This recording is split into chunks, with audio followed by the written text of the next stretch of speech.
بسم اللہ الرحمن الرحیم۔ السلام علیکم ناز اسٹوریز میں آپ کو خوش آمدید کہتی ہوں۔ تو آئیے بڑھتے ہیں کہانی کے پارٹ نمبر 5 کی طرف۔ وہ سیدھا فروغ کے کمرے میں گئی۔ وہ سو رہا تھا۔ اٹھو، پروا نے بغیر رکے جھجکے سے اٹھایا۔ وہ اونڈے تکیے میں منہ چھپائے سو رہا تھا۔ نازک ہاتھوں نے بڑی بے مرضی سختی سے اسے چھوا تھا۔ اس اچانک افتاد پر وہ سیدھا ہوا تو پروا نے دیکھا کہ اس کے اوپری جسم پر کوئی کپڑا نہیں تھا۔ پروا کو صوفی شاہ کی بات یاد آ گئی۔ تمہیں دین سے عقل آتی ہے، اللہ وہ ملازم ہی صحیح، پر تھا تو مرد۔ وہ کتنے دھڑلے سے دستک دیے بغیر غصہ آئی، اور پھر کس طرح اسے جھنجھوڑا تھا۔ جی فرمائیے، کون سا کام کروانا ہے؟ وہ نیند کے خمار سے بوجھ بنا کے بامشکل کھولتا ہوا اٹھ بیٹھا۔ اس نے شرٹ کی تلاش میں ادھر ادھر نگاہ دوڑائی۔ صوفے پر پڑی تھی۔ وہ پروا کے قریب سے گزر کر صوفے کی طرف بڑھا۔ مجھے آئس کریم لا دو، وہ کہہ کر بھاگ گئی۔ فروغ کو اس انداز میں دیکھنا اسے مناسب نہیں لگا تھا۔ اگر وہ اس کے بے دھڑک جگانے کا کوئی اور مطلب نکال لیتا، کوئی بدتمیزی کر دیتا، آگے ہی اتنا بدلحاظ تھا۔ واقعی سے دیر سے عقل آتی تھی۔ اسے یوں بڑے دوپہر میں ایک مرد کے کمرے میں نہیں جانا چاہیے تھا۔ دو روز بعد وہ اس بات کو بھول بھال گئی۔ فروغ نے اسے آئس کریم لا دی تھی اور پیسے بھی نہیں مانگے تھے۔ اپنی اس بے وقوفانہ بہادری کو اس نے خوب سراہا تھا کہ وہ اتنے بڑے مرد کو الو بنا دیا ہے اور آئس کریم کے پیسے بھی نہیں دیے ہیں۔ ارم، آؤ فروغ کے کمرے کی تلاشی لیتے ہیں، وہ اس کی بیوقوفانہ تجویز پر گوننے لگی۔ اچھا نہ تو نہ صحیح، پروا نے موضوع بدل دیا۔ اسے علم تھا کہ ارم اس کام میں اس کا ساتھ نہیں دے گی۔ پروا نے تنہائی اس کام کرنے کا فیصلہ کیا۔ فروغ صبح ہی سے کہیں گیا ہوا تھا۔ صالحہ نے جاتے جاتے سوزہ سلب کے سامان کی لسٹ سے تھما دی کہ واپسی پہ لیتے آنا۔ اقرا ڈرائنگ روم میں اپنی دوستوں کے ساتھ مصروف گفتگو تھی، آنٹی بھی ساتھ تھی۔ ارم انیکسی کی صفائی کر رہی تھی۔ پروا کے اس اعتراض کے باوجود کہ فروغ ملازم ہوتے ہوئے بھی گیسٹ روم میں کیوں رہتا ہے، اس سلسلے میں ارم اس کی انیکسی کے جاڑ پونچھ میں لگی ہوئی تھی۔ فروغ بھی غائب تھا۔ موقع اچھا تھا، میدان صاف تھا۔ وہ فروغ کے کمرے میں بڑھی۔ افسوس، دروازہ لاک تھا۔ وہ جب بھی جاتا کمرہ بند کر کے جاتا۔ پچھلی سائڈ کی کھڑکی شاید بے دھیانی میں کھلی رہ گئی۔ وہ اسے پلانگ کر اندر داخل ہو گئے۔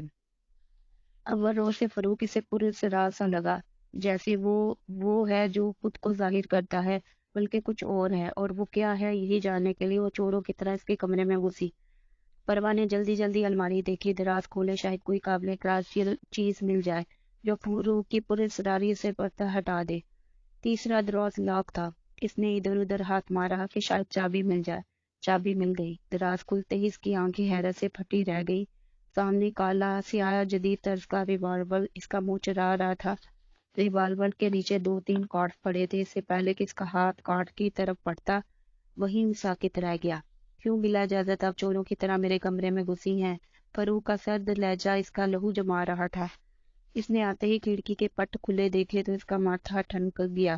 جہاں تک اسے یاد پڑتا تھا کہ وہ کھڑکی بند کر کے گیا تھا، وہ کھڑکی کے راستے اندر آیا۔ اسے دیکھ کر اس کا جی چاہا کہ پروا کے منہ پر زور سے تھپڑ مارے تاکہ وہ ہر وقت اس کی جاسوسی نہ کرتی پھرے۔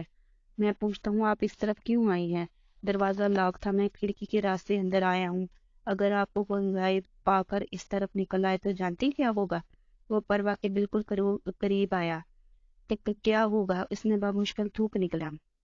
آپ پر آنچ آئے گی، سو آئے گی، پر میں بھی بخشا نہیں جاؤں گا، برابر کا شریک ٹھہرایا جاؤں گا۔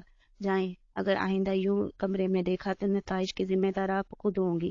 وہ آگے سے ہٹ گیا۔ پروا باہر نکل آئی۔ اس پوائنٹ پر تو اس نے سوچا ہی نہ تھا۔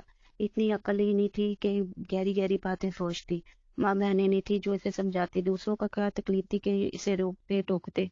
وہ خود سے وعدے کرتی کہ آئندہ یہ کام نہیں کرے گی، پر کام ہو جاتا اور وہ دماغ کی سب ہدایات بھول جاتی۔ فروغ کے خلاف اس کا ذہن میں شدید نفرت بڑھ گئی۔ کتنے سخت لہجے میں بولا تھا، جیسے پرانے وقتوں میں شاہی دلات رہ چکا ہو۔ یہ سوچ کر سے جرجری سی آ گئی۔ وہ ریوالور یاد آ گیا، جانے کیوں اس نے رکھا ہوا تھا۔ اسے یقین ہو گیا کہ فروغ کا تعلق کسی خاص تنظیم، دہشت گرد گروہ سے ہے۔ وہ یہ سب بولے والے لوگوں اس کے جال میں پھنسے ہوئے ہیں۔ ترس کھا کر نوکری دی اور وہ بڑے دھڑلے سے اس کے ٹیبل پر بیٹھ کے کھانا کھاتا ہے، سہولیات سے مزین گیسٹ روم میں رہتا ہے اور مزے سے عیش کرتا ہے۔ اس نے ایسے ملازم کہاں دیکھے جو اسے کچھ کہتا ہی نہیں، پرواہ ہی تھی جو اس کے سر پر کھڑے ہو کر الٹے سیدھے کام کرواتی۔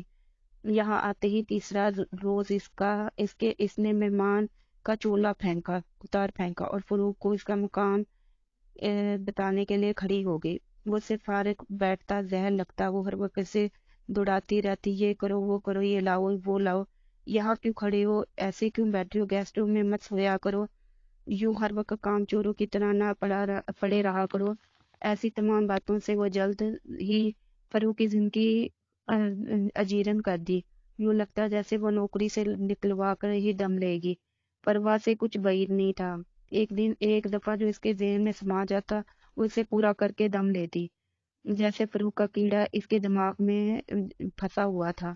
اس نے لان کی ساری گھاس سے کٹوائی، پودوں کی گوڈی کروائی۔ انکل ساجد اور صالح آنٹی گھر پر نہیں تھی، البتہ اقرا بھی نے اسے آہستگی سے ٹوکا تھا کہ وہ ڈرائیور ہے، مالی نہیں۔ جواباً اس نے فروغ کی کام چوری کی ایک لمبی چوڑی داستان سنائی اور وہ چپ ہو گئی۔ ارم اور فروغ بھی خوش نہیں لگ رہے تھے۔ کیوں بیچارے کے پیچھے پڑی ہو ارم کو اس کا کام کرتے ہوئے تعصب سے دیکھ رہی تھی۔ ہارون بھی اس کے ساتھ شامل ہو گیا۔ دیکھو کتنا موٹا تازہ ہے، یہ ریسٹورنٹ لگتا ہے، میرے حویلی میں ہوتا نا تو پورے باغ کی ڈیوٹیز کے ذمہ لگاتی، ایک دن میں پورے باغ کو درست کرواتی، ایک ماہ بعد تم دیکھتی تو پہچان نہ پاتی اور طاقت کا سارا نشہ حرم کر دیتی۔ وہ بڑے غرور سے کہہ رہی تھی، یار پری تم پاگل ہو، بھلا اسے جوانی اور طاقت کا کون سا نشہ ہے، بے ضرر سا آدمی ہے۔ ارم نے وکالت کی، یہ اس کے بازو اور کندھے دیکھ رہی ہو نا، باڈی بلڈر لگتا ہے۔ اس روز کہہ رہا تھا کہ میرے اوپر ساری لڑکیاں مرتی ہیں، پروا کے منہ سے اس روز والی بات نکل گئی۔ ہاں تو غلط کہتا ہے ہی اتنا زبردست، ویسے بھی اسے دیکھ کر تمہیں نہیں لگتا کہ اسے بالی ووڈ کی فلموں میں ہونا چاہیے؟ ارم نے اس کی بات پر ارم نے غور کیا تو وہ بڑھلا گئی۔ نہیں، اس پر مرنے والی تم تو نہیں ہو؟ ارم کا جی چاہا کہ اس کا سر پھاڑ دے۔ نہیں جی، میں سے بھائی سمجھتی بلکہ آپ ہی کے حوالے سے۔ ارم نے زبان دانتوں میں چھپا لی کہ اس کے منہ سے کیا نکلنے والا ہے۔ فروغ کے عین سامنے وہ کھڑی ہو گئی۔ دیکھا، اسے کہتے ہیں تنخواہ کا حلال ہونا۔ اس نے ارم کو بلایا۔ فروغ پسینے پسینے ہو رہا تھا۔ ہارون فریج سے ٹھنڈے سکوش کا جگ نکال لایا جو اقرا نے بنا کر رکھا تھا۔ اس نے فروغ کو گلاس بھر بھر کر دیا، وہ گٹا کر 3 گلاس چڑھا گیا۔ بس اب میں جاؤں، دیکھ لیں سارا لان ٹھیک کر دیا ہے۔ وہ اجازت طلب نگاہوں سے پروا کو دیکھ رہا تھا۔ جاؤ، اس نے سر ہلایا۔ وہ سوچ رہی تھی کہ انکل اور آنٹی لان کو صاف ستھرا دیکھ کر کتنے خوش ہوں گے۔ مالک کتنے روز سے چھٹی پر تھا۔ تبھی یہ خیال کے ذہن میں آیا، فروغ نے لان ٹھیک کر دیا۔ رات حیات کا فون آیا، اس نے بتایا کہ حویلی میں وڈیرا سائیں کا فون آیا تھا، آپ کو پیار کہہ رہے تھے۔ پروا کی حالت خوشی سے غیر ہو گئی۔ پاپا سائیں مجھے یہاں فون کیوں نہیں کرتے؟ وہ خفا تھی، وہ جلدی میں تھے اس لیے۔ حیات نے اسے مطمئن کر دیا۔ ارم نے انگلش مووی لگائی۔ پروا نے تھوڑی سی حالت مجبوری دیکھی اور اٹھ کھڑی ہوئی۔ اب ٹہل ٹہل کے سوچ رہی تھی کہ کیا کیا جائے۔ اوپر سٹور روم میں ہارون نے بہت ساری پتنگیں رکھی ہوئی تھی، اس نے بسنت کے موقع پر یہ دونوں کو اڑانی سکھائی تھی۔ اس نے سوچا کہ ارم کو لا کر دکھائے، شاید اس کام میں اس کا ساتھ دینے پر آمادہ ہو جائے اور مووی بند کر دے۔ اسی سوچ کے تحت اس کے اندر توانائی سی بھر آئی۔ مزے سے سیڑھیاں پھنا کر وہ اوپر پہنچی۔ دروازہ کھلا تھا، اسے بادامی سی شرٹ کی جھلک دکھائی دی۔ وہ فروغ تھا۔ آخر یہ اسٹور روم میں کیا کر رہا ہے؟ وہ دبے قدموں اندر داخل ہوئی۔ اسٹور روم میں ایک کھڑکی پڑوسیوں کے صحن میں کھلتی تھی، وہاں سے کھڑے ہونے والی برابر پہ کھڑے ہو کر بآسانی سے ان کے گھر کا نظارہ کیا جا سکتا ہے۔ فروغ کے گلے میں جدید غیر ملکی کیمرہ تھا اور وہ انتہائی محنت سے تصویریں لے رہا تھا۔ وہ آگے ہوئی اور تاکہ دیکھ سکے کہ پڑوسیوں کے صحن میں کیا چیز ہے جو یا فروغ جیسا معمولی نوکر حساس 3 پوائنٹ سے کیمرے سے تصویریں بنا رہا ہے۔ جوش میں وہ آگے بڑھی تو دیکھا کہ فروغ نے ایک لمحے میں اسے گھسیٹ کر خود کے قریب کر لیا، ایک ہاتھ اس کی گردن میں لپیٹتے ہوئے اس کے منہ پر ہاتھ رکھ دیا۔ خبردار جو حرکت کی یا کوئی آواز نکالی۔ اس کا لہجہ ایسا تھا کہ پروا کا حلق اچھل کر پروا کا دل حلق کی طرف آ گیا۔ اس فروغ کا مضبوط ہاتھ ڈھکن کی طرح اس کے منہ پر جما ہوا تھا اور بازو شانے سے ہوتا ہوا گردن میں لپٹا ہوا تھا۔ تو آخر میں اجازت چاہتی ہوں، انشاءاللہ تعالیٰ اس کہانی کا پارٹ نمبر 6 سننے کا انتظار کریں. اگر آپ کو میری یہ کہانی پسند آئی ہو تو اس چینل کو لائک کریں، شیئر کریں، سبسکرائب کریں، اور شکریہ.